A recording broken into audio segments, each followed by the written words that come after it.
what advice would you give for that struggling person who's trying to figure it out? So I would say, believe you deserve more Yeah. and want more, and fix your credit to get access to funding, because even though we're in recession, but banks are still lending out money, but to people with good credit, right? And invest in yourself. If you can't afford a mentor, or if you're not sure who you can trust, because I hear they say people scam and stuff like that, go down the person page, you know, book a call with them and see if they trustworthy, really see what they doing. Hey, wait. I know you want to watch this next video, but listen, if you are an entrepreneur, business coach, business consultant, or a small business owner who has a story and wants to learn how to create multiple streams of income from your story, I need you to text me right now, my book, to 646-687-4152. That is my personal number. I have been an author for over 12 years. I've written 10 books. 4 of them have been bestsellers, and I've sold over 100,000 books. But I've also helped a lot of my clients take their expertise and put it into a story, then create multiple streams of income from that. So I want to help you do the same thing. So text my book to 646-687-4152. All right, let's go back to the video.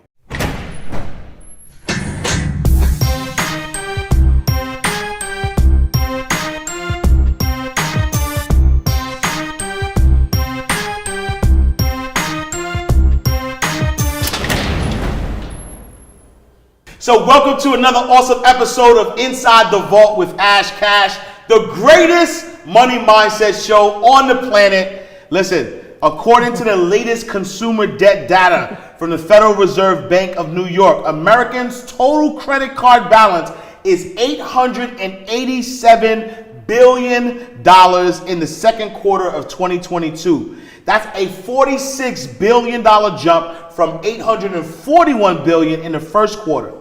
What are we doing with this money? Well, hopefully it's something that will have a return on investment and set your family up for financial freedom. And today's guest is going to tell you how to leverage your credit to build wealth. We have the project multi-millionaire in the building. Miss Dana Christian is in the building. I appreciate you. I love this interview. For so many different reasons. First and foremost, I got my custom Abundance Community jacket on, specifically with the AC. You know, I got a few patches on here. You know what I mean? Harlem Apparel, the NY. Ever since 1980 to represent. You know what I'm saying? My birthday. But on this side, you know what I'm saying? You know, I got the AC Abundance Community. I got the the NYC in the check. But this patch right here says a lot. It means a lot to me. Because, you know, I grew up in the St. Nicholas housing projects in Harlem.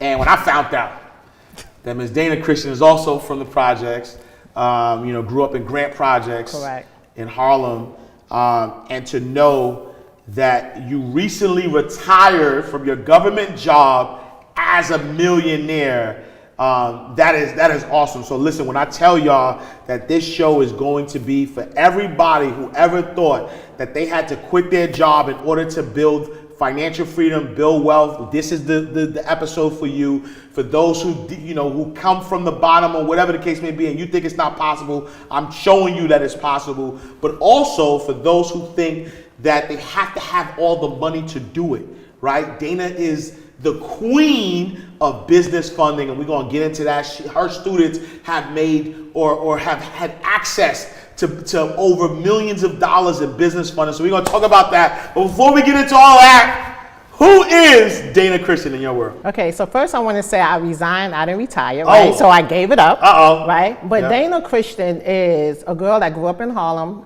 in the projects, a teenage mom by the age of 17, high school dropout, and learned to leverage credit to build wealth through real estate.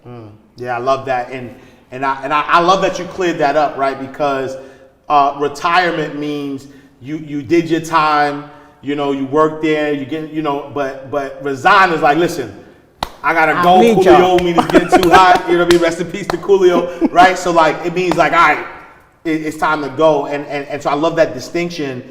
And oddly enough, though, talk a little bit about that, right? Because you were, I saw it on Instagram and I was shocked. I was like, she's still like, she worked for the post office, and because I always knew you as you know, like you were making, you know, you were investing in real estate, you're making your millions, your students are making, you know, millions and using credit to leverage and build wealth.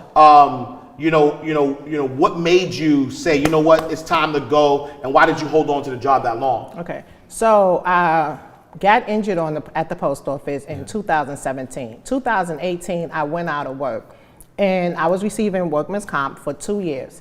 And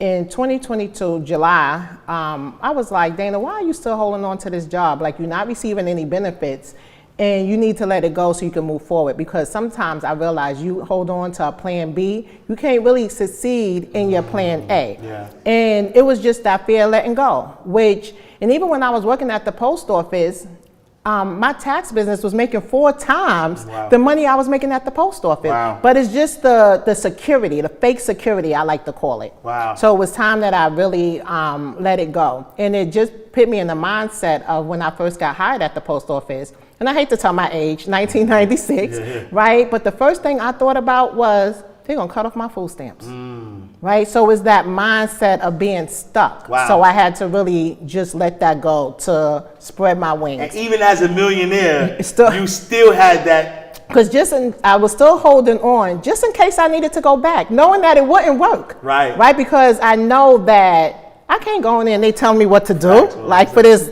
little bit, you know, I don't want to say a little bit of money because it served its purpose, but compared to what I'm making now in real estate, it didn't make sense. So I needed to let that go. Yeah, and I love how, you know, you've been able to purchase over 26 rental properties using 0% credit cards. Talk about that. That's big. Yes, so I invest mainly in the Cleveland market. I do have houses here in Atlanta and Baltimore, but in the Cleveland market, the entry point is much cheaper, where you can get a duplex for $20,000. I bought an 8-unit for $35,000, a 7-unit $35,000. Of course, it need rehab, but all using business credit cards, right? So it's just a power, having the knowledge of how to leverage your credit to get the 0% interest business credit cards and to purchase the real estate. Wow. And so now with a rental portfolio of over $3 million, talk a little bit about how somebody could do the same, right? Like be able to get a credit card, 0%, access the funds to be able to buy an asset. That asset is now providing you cash flow. So even, you know, when you got to pay back the credit cards, you can either pay it back in full, or you could use your cash flow that you just gotten from the asset to pay it. Like, talk a little bit about how somebody could run that same play. So when you're using credit cards, it's really like cash, right? Because you're going to liquidate the credit cards. And the first thing we think about when we're using credit cards is cash advance fee. But never use a cash advance fee. It's a site called Plastique with a Q at the end. And you can use them to pay anyone who normally does not accept credit cards. So once you get your purchase and sales agreement, right? Once you get your purchase and sales agreement, you send it to them and they take the money off the card and wire it to the title company. If you buying the house from a wholesaler, wire the money to a wholesaler. So really anyone can do it. It's just about having the knowledge, right? Being able to get the credit cards and buy the house. My mind is that, right? Because in my head, that was what I was wondering, like that, and I know there's people out there wondering, like, wait, how can I use a credit card to pay, right? Because you know, I'm thinking that too. I'm saying, if in order to liquidate the credit card, I'm gonna have to do a cash advance, the bank is gonna charge a cash advance fee, which is usually a higher interest rate as well. So not only do they charge a fee, but the interest rate is gonna be so high. So is it even worth it? But what you're saying is that there's a website, Plastique.com, where you go to that website, you use the credit card, and they liquidate it for you, and they do the wire transfers to whoever you need to go. So literally, you're turning credit into cash. Correct. That they do charge a 3% fee, but you 0% interest. Right. So I always like to say, I have free houses. Right. Because if I borrow money from the bank, purchase these properties, and then my tenants is paying back the credit cards, these are free houses that will cash flow for the rest of my life, my children's life. So that's building real generational wealth. On somebody else's dime. Wow. And so how did you get, right? So you have over $1 million in business credit, business funding available to you. So even if right now, you know, the Mercedes-Benz Stadium comes up and you could invest, like they need $1 million, you could use the funding, not even your money. Yeah. You could, like, how were you able to accumulate $1 million in business funding? Okay, so I do have multiple entities, right? So multiple LLCs, right? So I have a total of 15 entities, right? Yeah. But when I first learned the power of business credit cards, right away, I went and got 10 entities, right? Because I'm thinking, all right, if it's a bank like Bank of America that has 4 business credit cards, and if I have 10 entities, right, that's 40 credit cards from Bank of America only.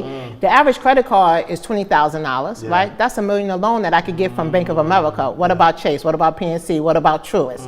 Right? So I'm not finished yet, right? You know, with getting the credit cards, right? So it's just a matter of, first you have to have good credit, right? People always want a shortcut, right?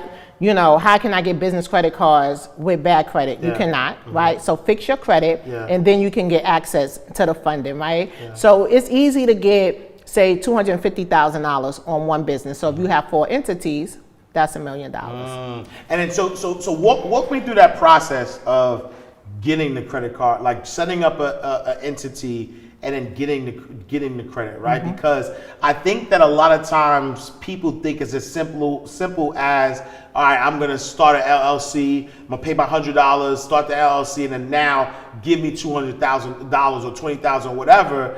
But the truth is, your business has to be set up in a specific way to get access to that funding. So talk to us about that way. So when you set up an entity, the first thing you want to do is stay away from those high-risk names. Anything real estate, trucking, right? So you want to use names like Enterprises, Consulting, Unlimited, Management, Marketing, right? So whatever name you want to use, and just put that at the end, right?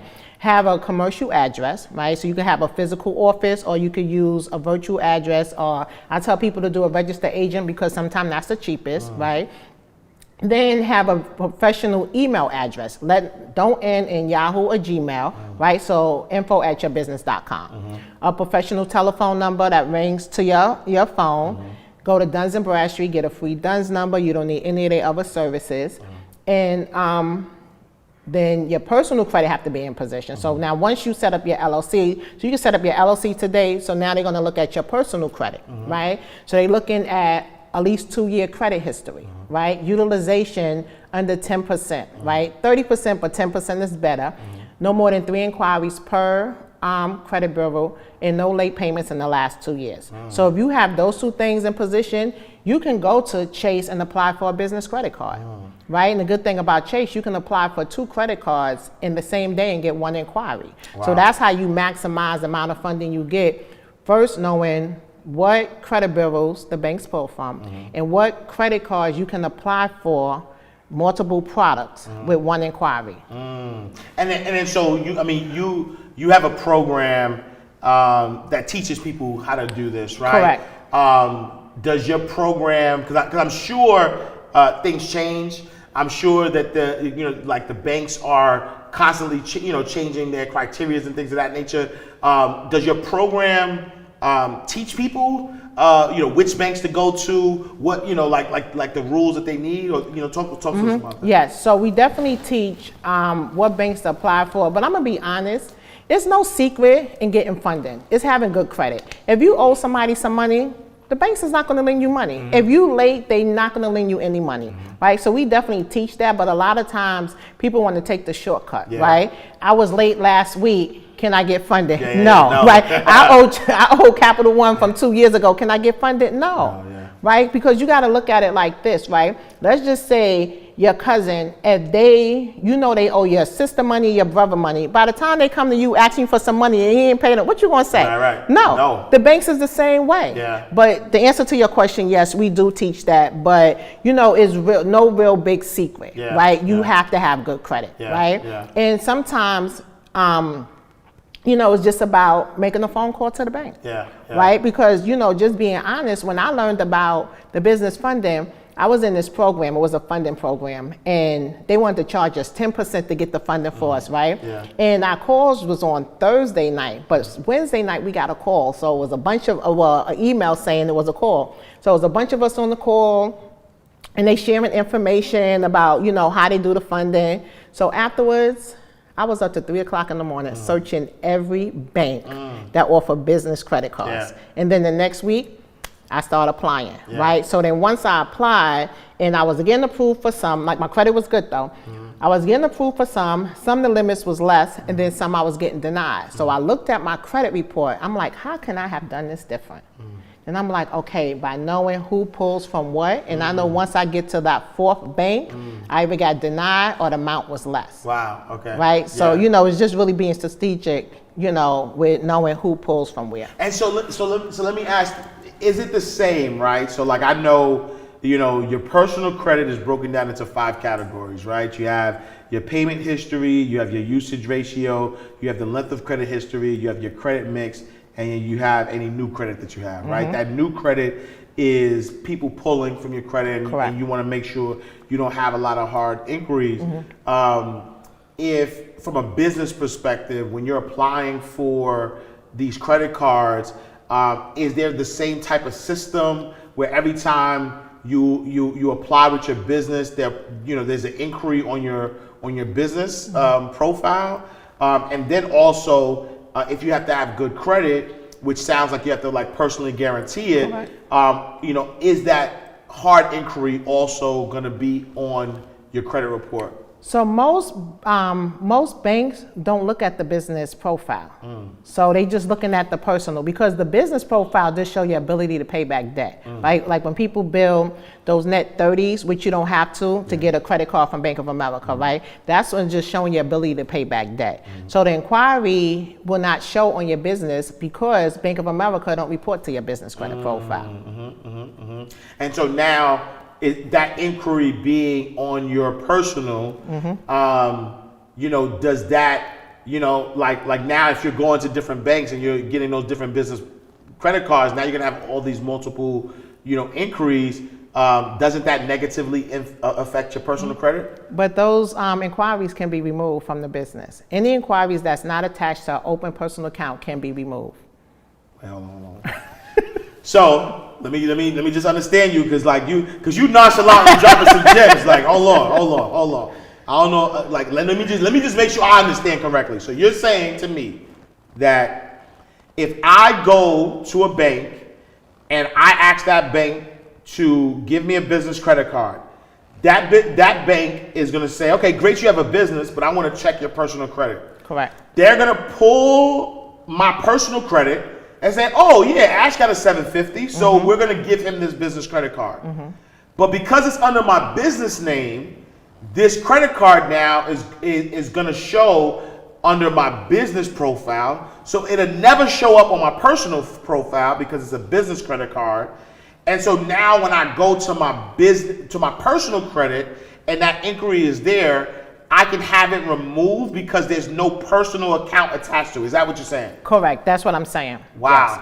Wow. Yeah. That's the cheat code. Yeah.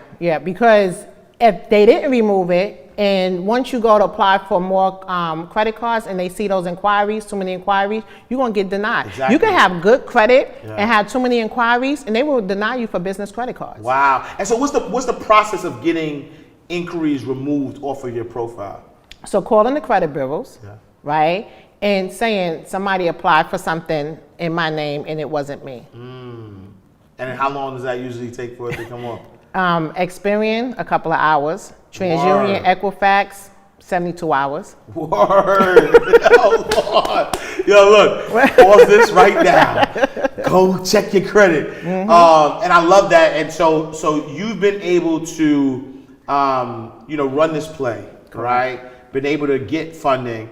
And then once you are getting this funding, you're now using it to buy real estate. How did you get into the real estate game, and why, why fixing and flipping? Okay. Or not even fixing and flipping, right? Because you're buying and holding.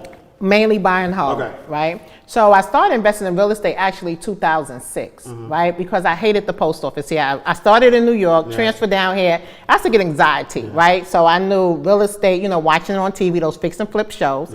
So we flipped our first house 2006. Didn't know what we was doing, but good thing, you know, we came out, made like $17,000, but not the $200,000 they was talking about on TV, right? Then we went into buy and hold it. Right after like 4 properties, we ran out of money because I was buying it the conventional way, 20% down, and really didn't know how to analyze the deal, right? But was buying properties, ran out of money. So my plan was to continue working and save enough money to buy 1 house a year. Fast forward to 2017 when I got injured, I had these same 5 houses. Right? And I was like, you know, by now the internet is out, started learning really about real estate, and came across somebody that was actually talking about buying houses with credit cards. But they didn't tell you how to liquidate the credit cards, right? So I, you know, research and found that part out. So that's how we kind of like got started in it. And when I got injured, I knew that I didn't want to go back. Right? So that's when I started investing. So was looking in Atlanta because I live in Atlanta, but the prices was crazy, right? And then I was getting in my feelings, right? Because I'm like, these people that's selling the houses in 2011, 12, they bought these houses for maybe $10,000, right? And now you're trying to sell it to me for $100,000, right? So I'm getting so mad at myself because I had the money, but didn't. So then I started looking into the Baltimore market. So we bought a property in Baltimore. $70,000 from an auction. The house was worth like $134 at the time, a tenant paying $1,200. Still have this house till today, right? And then I started looking into the Cleveland market because I'm like, oh wait, they got duplexes for $5,000, $10,000, even though it need rehab. And then went into the Cleveland market and just networked, you know, with people and stuff, and grew my rental portfolio in Cleveland. Wow, that's so powerful. Oh, wait, let me say sorry. And then fixing, only reason I do fix and flips is to pay off those credit cards, right? Because I want to own all my properties free and clear, right? So that's the reason I do fix and flips, to pay off the credit cards. And so just for clarity, for those who don't know, right? When we say fix and flip, that means you're buying a property that may need some work. And then rehabilitation, right? So you buy the property that needs some work, you buy it at a lower amount. You put the money into it in order to rehabilitate it, to make it look desirable. Flipping it means now you put it on the market for a higher price. And then you keep the difference. So so give me an example of a fix and flip. Okay, so actually I'm doing a fix and flip now in Cleveland, Ohio. I purchased the property for $70,000, right? I use business credit cards. The rehab is $53,000, and we're gonna sell it for $200,000. So I use all business credit cards. So the profit between the $123,000 between the $200,000, besides, you know, a little fee to pay the realtor, all that is my profit, right? So I'm using 0% interest credit cards. So it's not a hard money loan when you have all those fees and, you know, stuff like that. All right, so no, wait, because I'm a math guy, so I'm just trying to, I just want to make this clear for everybody, right? So you have, right now, you have a property that you bought for $70,000, right? So you buy this property for $70,000. It's going to cost $53,000 for you to to fix it up, right? And with little fees, so let's just say 60 grand. So now that 70,000 plus the 60 grand is 130,000 that you didn't take from your pocket though. This is all money that you use from a 0% credit card. Now $130,000, you buy this property, and then once it's fixed, you're going to sell the property for $200,000. So once you sell that property for $200,000, that money, you're going to take the 130, pay the 130 back, and now you made $70,000 cash money that's all yours, that you don't got to split, that is yours in your bank account, real cash money, millionaire in your account, off of a credit card. Yeah. This is how the banks get rich off of us. Our money in there, we got to learn to get rich off of these banks. Wow. And so that's fix and flip. Buy and hold. What is buying and holding, and what's the benefit of that? So buying and holding is when the process of becoming a landlord, right? So you purchase the property, you put a tenant in it, and the tenant pays you rent. Out the rent money, you pay back whatever loan or debt you have, and then you keep the rest, right? So it's a lot of benefits to buying whole, right? Especially when you think about taxes, right? Depreciation on your taxes. You know, you can write off every single thing. And then appreciation, right? Because the houses appreciate, right? When I think about a house that I have here in Atlanta that I bought in 2007 from an auction, right? It's not the house we went for, right? But I'm like, I'm leaving with something, right? Because we used to drive around for dollars. That's when you drive around and look for vacant houses. So when I said me and my husband, so we knew the street. It was our street, right? So they had a list of houses. So we bidded on it, our street. So after the auction, we all excited. They saying this house is worth 300 and change. So we driving down our street, driving, because they was doing rehab on one part of our street. We crossed over the railroad where they wasn't doing work yet, Pittsburgh. We get to the block, it's 4 houses on the block. I'm like, what did we just buy? Wow. But the house was rehab, right? We put a for rent sign in the ground. Somebody moved in and they was in that house for 15 years. Just recently we asked them to move because now houses on the block is selling for $600,000. Wow. Right, so now I have that equity between the $50,000. So now I'm rehabbing that one too. So that rehab is about 60, right? So 110. But if I wanted to sell the house, I can sell a house. Well, mine is a little smaller, but I can sell it for about $450,000. Right. But that's equity. Wow. That's how you build your wealth. Wow. So when I talk about my rental portfolio, if you minus what you owe and the equity between that and what the house is worth, that's how you get those millions. Wow. How does it feel like being a millionaire growing up the way you grew up, right? Like you grew up in the crack era, so I'm talking about like I'm an 80s baby, but you know, I mean, you're probably a little older than me, respectfully. Just a little. Right? Just a little, right? But so I'm like the tail end of the crack era, you know. So I'm like, you know, like I grew up during the crack era, '88. It was bad, but then in the '90s, that's when mass incarceration started and stuff like that. But like you know that era, right? And to be in that, and then now a millionaire. Talk a little bit about that feeling. So it's kind of unreal. And a lot of times I don't talk about it, right? Because I'm kind of shameful of being successful. Wow. Right? Because of where I came from. Wow. And most of my friends is still in the project. When I go back to New York, we still in the project. So I really don't talk about it. They don't know now. No. So, you know, it's kind of shameful. At the same time, I'm still kind of in disbelief. Right? Because I dropped out of high school, you know, in 9th grade. And I didn't know anyone that was a millionaire, right? And I always thought to be successful, you had to be an athlete or a drug dealer because that's what I saw. So I didn't know anything about owning businesses or owning, you know, properties or anything like that. So, like I'm still kind of like in disbelief. Like when people talk to me, you know, you would never even know because I'm not flashy. I'm always quiet. You just walk around with a stylist though. Right. Behind the scenes. But so to me it's like just regular life because, you know, I don't see me how other people see me. Do you think that do you believe that you deserve millions or like I definitely believe I deserve it. Because I work hard. You know, from early on. I always worked hard, and you know, I remember, you know, by the age of 17, like I said, I had 2 children and I was receiving welfare, and I remember the day when you said by 17 you had 2 children. I had 2 children, one at 16 and one at 17. Word, okay. So I had 2 children. And they father was on drugs, you know, in that crack era, in the 88, you know, 1988. And I remember needing 2 boxes of Pampers and only had enough money for 1 box of Pampers. And first I cried, and honestly, I went in the bathroom and I was about to slip my wrist. I still have like the little mark here, and I got scared when I went like this. And I came out because I heard the babies crying. So I came out and was like, Dana, like, what you gonna do? So I went to the store, bought 1 box of Pampers. I bought a medium. So it was too big on one and too small on the other. And I'm like, what can I do? So it was a Kentucky Fried Chicken across the street. I went there and started working in my sister's name so I wouldn't lose my food stamps. That was heavy though. Give me a second.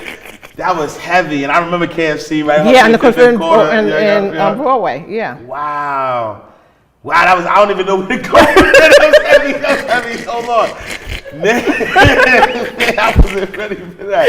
I wasn't ready for that. And then so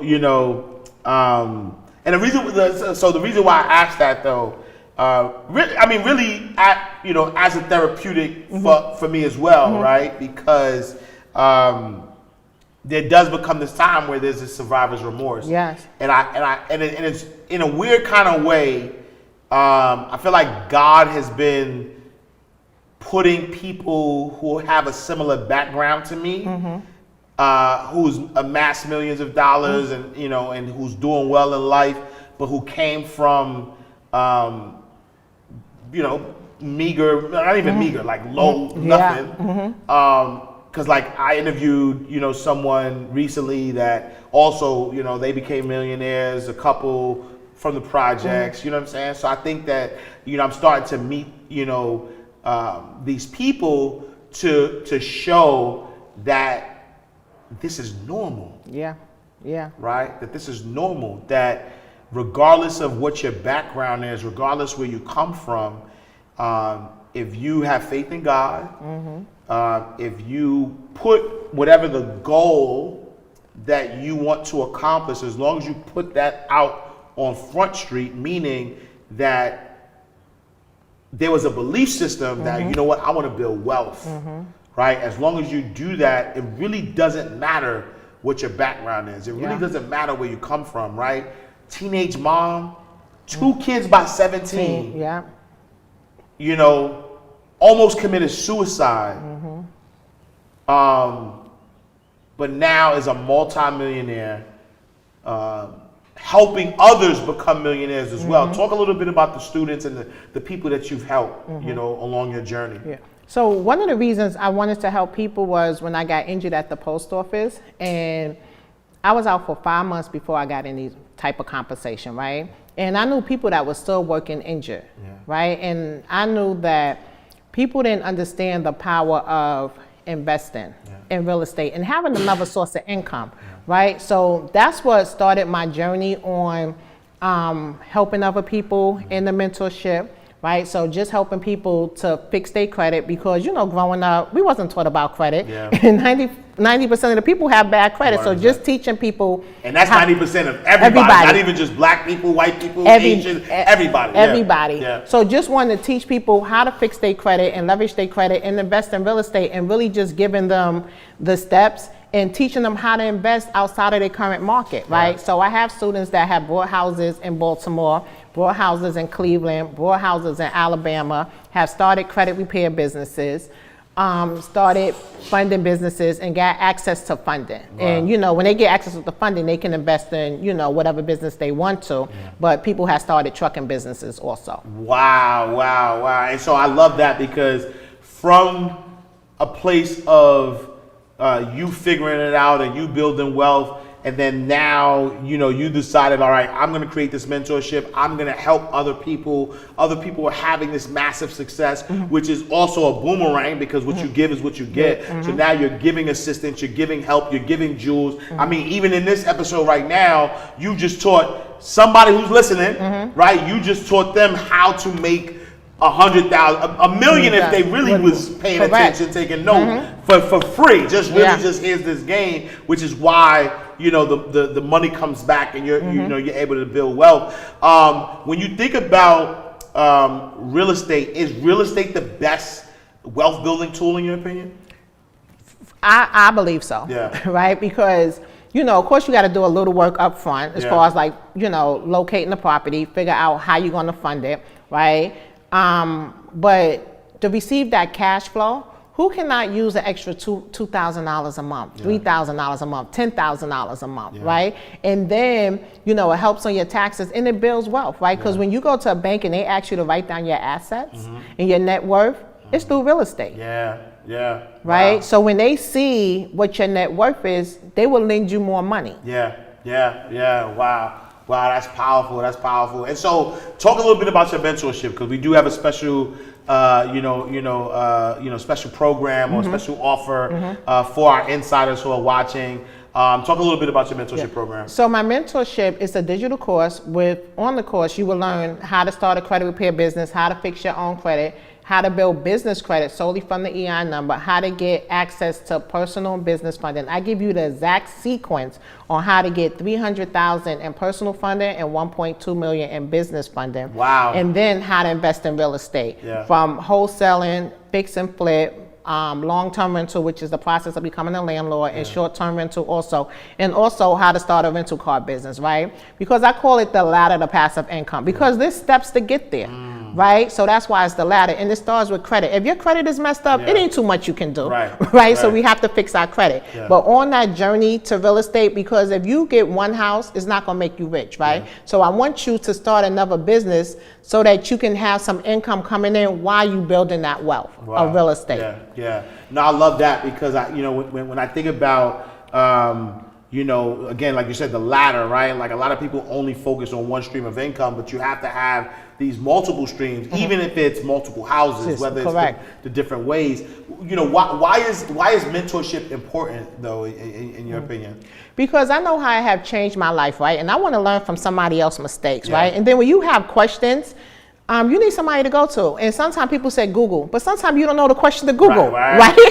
So, mentorship is important, because I know how it just changed my life, right? And I was able to build my rental portfolio, how I was able to get access to funding, and just having someone there to talk to when I needed help. And so, within your mentorship program, is it just the course and that's it? They do it themselves and figure it out? No, it's the course, and then we have weekly calls. So every Tuesday we jump on a call for Q&A, and I also have a mentorship counselor, which if you need someone to talk to, that's in place. No, I love that. Look, InsidePassiveIncome.com is the website where you can get access to Dana's program. Check it out. Special offer for our insiders. Make sure you learn from somebody who is actually have done it. Like she recently resigned, right? So because I want people to understand, right, that this is somebody who is a multi-millionaire, who is regular, everyday person like you and I, and she was able to do this with her job. And so whether you're an entrepreneur, whether you have a 9-to-5, following the play is really gonna help you create that financial freedom, for yourself. So take me back now, right? So all that you know right now, right? Multi-millionaire, investor, you have students, you have mentees, you're helping people, become wealthy. Take me back to 17-year-old Dana. Right? 2 kids, ready to just call it quits. What advice would today's Dana give 17-year-old Dana? That one day your children will be proud of you. And one day your mother will be proud of you, because my mother was really disappointed when I was pregnant. So just stay the course. God gave you life for a reason, gave you those 2 girls for a reason, right? At the time, well, I know why I had them, but but now I know, those are my business partners, right? So, just keep on believing in God, and everything's going to work out. Wow. When you say they're your business partners, like you guys have businesses together, you've helped them run the play as well. Yes. So my oldest daughter, that's my assistant. And Shaylin, she's my credit repair specialist on my team, so she runs that business. Wow. And so not only were you able to, like you said, your mother's now proud of you. So you're not just building generational wealth from a standpoint of I've built this wealth, here you take it. But now your kids are actually working with you in the business. They're learning the business. They're able to take this knowledge and build wealth for themselves and for their family. Wow, that's a beautiful thing. And so what would you say is the hardest part or the most difficult part of being a real estate investor or entrepreneur, for that matter? The hardest part, I would say, really finding balance. Right? Balance for myself to really take care of my own health. Right? Starting last week, I started getting up 6 o'clock in the morning, walking. just so that I can be healthy and finding time to spend with my husband also. Yeah. So, just being able to really manage my time right. Yeah. No, I love that. And then, so what advice would you give to anybody right now who's watching the show, our insiders who, they hear what you're saying, they, believe what you're saying, but they're like, man, like I need, like times are rough. This, there's a recession or there's bad economic times, like, and they're trying, they got one foot in, one foot out, they're trying to figure it out. What advice would you give for that struggling person who's trying to figure it out? So I would say, believe you deserve more and want more, and fix your credit to get access to funding, because even though we're in a recession, but banks are still lending out money, but to people with good credit, right? And invest in yourself. If you can't afford a mentor, or if you're not sure who you can trust, because I hear they say people scam and stuff like that, go down the person page, book a call with them and see if they trustworthy, really see what they doing. And just know that your current situation isn't your final destination. No, I love that. And then, what would you say is the biggest money mistake that you've made so far in your career? Living ghetto fabulous. What does that mean? Talk to me. So I would say between 2008 and 2017, just blowing money, vacation, clothes. I'm at the post office with a Rolex. You know what I'm saying? When I could have took that money and invested in properties, right? True. When those properties were so cheap between that time. So I would say my biggest mistake was buying material things when I didn't really have a savings, right? And think about when my mom passed, 2012, my mom passed. And was working at the post office, had a tax business making money, and I didn't have any money to get to New York for her funeral. Wow. Right, and thank God my husband sold a car that day so we can get to New York. Wow. And after I came back, I said, Dana, it's time to stop playing, pay down your credit cards, and save money so that you always have a backup plan. Wow. What would you say is the most extravagant thing you've done with money so far? Bought the Lamborghini. Okay, I saw that Lambo. That Lambo nice though too. And it's a Urus though, too, so I can fit it. So might let me borrow that one day. What would you say is the most impactful thing you've done with money so far? The most impactful thing I've done with money? I don't know. But I think the most impactful thing that I have done, and it kind of equates to money, is letting people into my mentorship that couldn't afford it, to help them change their life. Yeah. And I love that though too, right? Because like from an education perspective, a lot of times people, if you give somebody money or if you buy somebody something, that's a temporary thing, right? You're giving them a fish, but like letting somebody get this free game, right? Or that game that's not free, but to get it to change their life, like that's, huge. What's next for Dana Christian? Really, I'm on the downhill. To, as far as like, I definitely want more rental properties. I don't really have a number, but by the time I'm 55, I really just want to really be slowing it down and really enjoy life and enjoy my grandkids. No, I love it. I love it. All right, y'all. Dana Christian is in the building. Again, if y'all want to tap into her mentorship program, make sure you go to InsidePassiveIncome.com. All the information is there where you can learn how to access business funding. Because it's not really just about accessing the business funding, right? Because, again, you can access the business funding, but if you live that ghetto fabulous life. It's really about building wealth. It's really about building wealth and learning how to invest in real estate. So now access the funds, but then get the mentorship, right? So here's what I'm gonna tell you. Don't listen to this episode and now because she gave you the play on how to access business funding, you access business funding, you worked hard to get your credit right, you are doing the right thing, you access this business funding, now you have this money, and then you do something stupid that's not using that money, right, to gain passive income. Correct. Right? Correct. Because that's what the game is about. That's how you build wealth. Because I always say everybody's goal is really passive income. If you think about it, you work a job for 30 years to retire for what? To receive Social Security and retirement. That's good. That's passive income, right? But you don't have to wait 30 years, right? Once you learn how to invest in real estate. So don't wait, right? You don't got to wait 30 years, 40 years to get that pension. You can start getting that passive income right now inside passiveincome.com. Make sure y'all tap in with Ms. Dana Christian. Any last words for our insiders? Believe in yourself and work hard and know you deserve more. All right, y'all. We are closing out the vault. If somebody wanted to connect with you, where can they find you? On IG, I am Dana Christian. All right, y'all. I am Dana Christian. Make sure you tap in with her. I am Ash Cash. Make sure you visit me, IamAshCash.com. Follow me on all social media platforms at I am Ash Cash. Follow the show, right?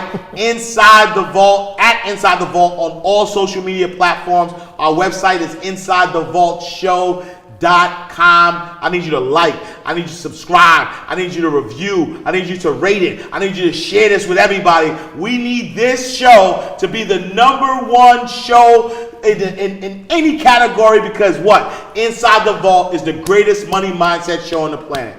All right, y'all. I'm closing out the vault. I'll see y'all next time, same place, in God's will. All right, y'all. Peace.